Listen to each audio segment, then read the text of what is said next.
сега започвам с първия от тях. Безусловно приемане на себе си. Обърнете внимание на принципа безусловно, защото това е ключово. Защото това е отношението, което човек може да даде към себе си. Какво включва това?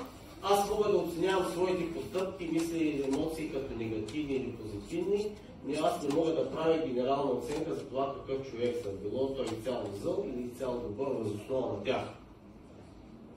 Това е безусловно. Нито доброто, нито лошото.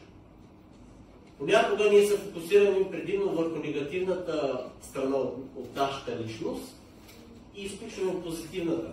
Или пък може да отидем в другата посока, да виждаме само хубавото, обикновено това при хората с нарцистична натура, те само позитивното виждат, пък негативното и да го посочва някой и то не съществува.